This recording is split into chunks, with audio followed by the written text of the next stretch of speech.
So, ayun, hello na naman. So, today is the 45th day before the Euphoria Day. So, yan, 45 days na lang.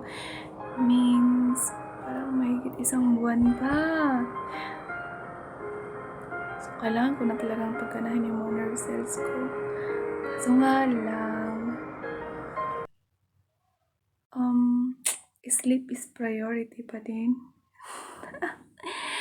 So, ayun. Kailangan na talagang mag-review din. Tapos, mga ilang oras din lang ako nakaupo dyan, mga 3 hours. Yun lang ang lifespan. Hindi yun lifespan. Parang yun lang yung span ng kwan ba. Parang yun lang yung span ng attention mo sa pag-aaral. So, ayun, parang hindi ako makakonsentrate dyan kasi ba naman kanina, pagpasok ko kasi, ayun, nandyan si Caroline ba yung ka-boardmate ko, tapos, kinukwento ko sa kanya kung anong nangyari sa akin kanina. Kasi pa naman ang nangyari kanina, bago ako nakapagpalit.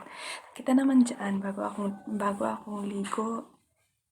Tapos, pagkatapos ko maligo, pumunta na ako dito sa may kwarto. Dito naman sa may kwarto, may window naman siya. Transparent nga lang, kaso nga lang blurred naman. So, parang akala ko hindi naman ako makikita sa labas. Tapos pagpasok ko, may nakita akong parang anino, hindi naman anino, parang shape ng tao doon sa may window na apakalapit. Tapos magpapalit sana ako. Tapos nakita ko, parang someone is outside na nanonood. So, kinlose ko yung ilaw para hindi ako makita dito sa loob na magpalit. Tapos umalis siya kasi makikita siya totally sa labas kapag kinlose ko yung ilaw. Kasi ang bright pa sa labas. So, yun, umalis siya sa may window. Tapos, kaso nga lang hindi ko makikita ko yung idadamit ko. So, inopen ko ulit yung ilaw. Pag open ko naman ng ilaw, bumalik na naman siya at mas lalo siyang lumapit sa may window. Akala ko hindi makikita sa labas. Tapos yun, nung bumalik siya ulit, kumuha na ako ng damit ko. Tapos, kinlose ko na ulit yung ilaw. Tapos, umalis ulit siya. Tapos, nagpalit na ako. So, yun, parang nataranta ba ako kung ano ba ang gagawin ko. Tapos, parang na-nervyos pa. Sabi ko, bakit? Bakit kailangan may manilip sa labas? Iyon. Ang pinag-iisipan ko lang, sino naman kaya? Ano ba yan? Ang dugyot?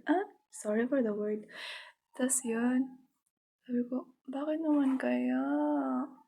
So yun, chinat ko agad si Caroline, yung kaboarding ko kasi siguradong tulog yun. Kung nakita man niya o di lalabas siya para makipag-chismis. Kaso nga lang hindi. Kaya medyo na-late siya ng konti. Na-late. Yan, basta sinabi ko sa kanya yung nangyari sa akin. So, it's so alarming kasi ba naman dadalawa lang kami babae dito sa boarding. Pero parang ang safe ng place naman. Kaso nga lang yun lang, may naninilip. So, ang ginawa ko, pinalitan ko na lang itong kortina ng mas makapal. So, kinortinahan ko na lang. Kaya lumabas ako, chinek ko kung paano siya nanilip. Blurred naman yung window kahit kahit lumapit ka pa, hindi mo makikita naman totally yung tao sa loob. Tapos ang makita ko, meron palang medyo konting space sa baba na pwede kang manili. So, ayun. Sabi ko, kaya naman pala balik siya ng balik. Kasi meron palang open space dito sa may pinakababa ng window. Kasi, ano bang tawag sa window na ito? Hindi naman to kwan. Yung parang, basta yung glass na kapag itaas mo, yun mag-open. Kapag ibaba mo, mag-close. Yung glass na kwan. Ano yun? Parang bar. Basta yun, hindi siya sliding window. Ang galing kong mag-describe. So, yun. Reminder to lang sa self na once in a lifetime, naranasan mo masilipan. Oh my gosh. Sa boarding ba naman? So, ayun, parang sinecure ko na itong cortina dito para in case na manilip siya, wala kang sisilipin. Oh my gosh. So, yun, parang hindi ako makakonsentrate sa pagre-review kasi inisip ko, bakit? Tapos yun, tinuloy ko na lang na mag-review. Diba? Sayang. Yeah. Pero tinatry ko talaga intindihin, no?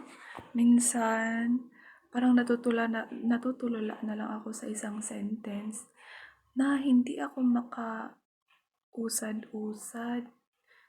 Tapos stop ulit ako. Tapos balik ulit ako dun sa sentence para naman na parang maintindihan ko. My gosh! Kasi ba naman nung college kasi, or yung mga high school pa, hindi man talaga ako pala review. Kuan lang, survival mode. Survival mode, everyday lang napapasok. Kung may exam man bukas, bahala na si Batman. Pero, nakakarawis din naman. It's like doing good. Yeah, I consider it that way. Kasi ba naman hindi tayo nababagsak at hindi rin tayo nagkaka-line of 7. So parang tiwala na ako sa sarili ko na kaya ko ba. Kaya ayun, my gosh. Hindi pala yun din maganda kasi hindi nati-trigger ang sympathetic nervous system. Anyways, hanggang dito na lang. It's 45 day before the Euphoria day. Bye, bye!